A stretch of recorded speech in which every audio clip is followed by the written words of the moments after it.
On Earth, we are tracking the storm, but we are being safe about it. Yeah, we are. We have meteorologist Joe Farrell along with Chief Photojournalist Don Smith out tracking these storms. We have one severe thunderstorm warning wrapping up right now over Taylor County. We're going to toss it out to Joe and Don. And Joe, what's going on out there?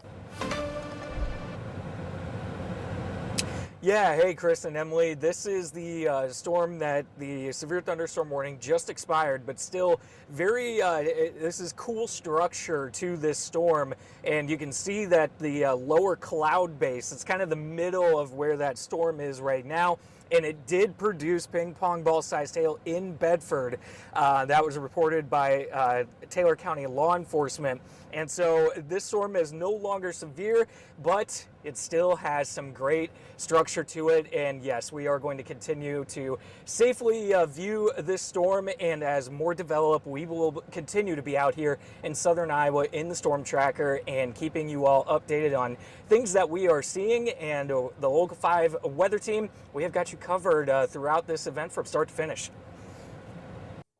All right, Joe, thank you very much. Yeah, that's looking right into that storm as it's into eastern Taylor County now, fresh off a report of an 1.5-inch diameter hail out of Bedford, but it appears the storm is pulsing down, and what's happening is actually the northern sector of the storm is pushing into a more unfavorable environment. I'll show you here coming up. Now, taking a look at the hail that is estimated in here, still perhaps some penny-sized hail being possible out of this cell, but largely looking at things being below that severe criteria right now.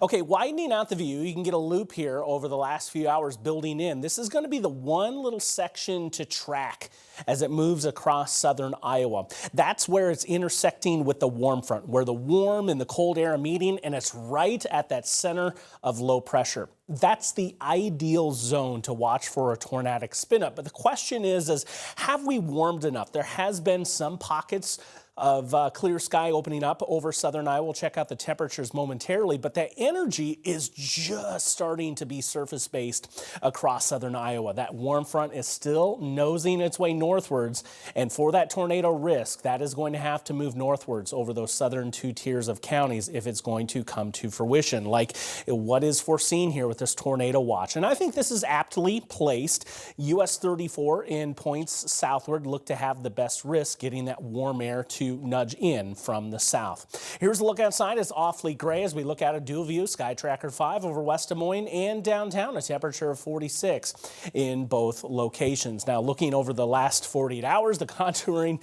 actually not matching up, something missing, but the numbers are correct. We've seen a lot of locations picking up 1 inch to 2.5 inches of rainfall. And we're not done yet. And while I think overall the flash flooding risk is going to be lower, we would watch for that to maybe ramp up a bit if we can see multiple thunderstorms this evening move over some of those soggier areas. Now it is 70 in Lamoni, so that warm front is working into southern Iowa.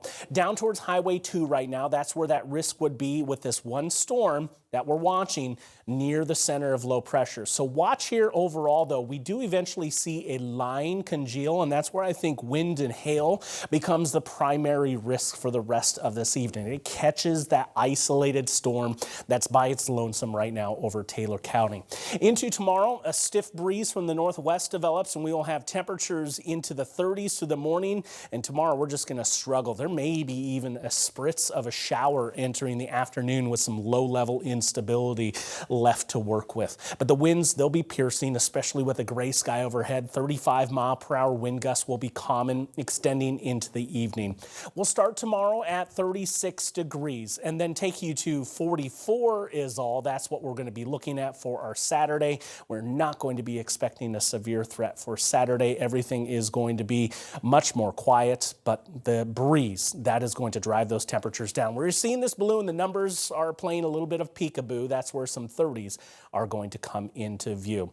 For all the Easter egg hunts out for tomorrow across central Iowa, we're going to give it a yellow egg. It's not going to deter those hunts from happening, but maybe not the most enjoyable with that stiff wind that is going to be developing as we go through the middle of the day. Those gusts will be up there As we do get into our Saturday through the second portion, we'll start to run up towards 35 miles per hour.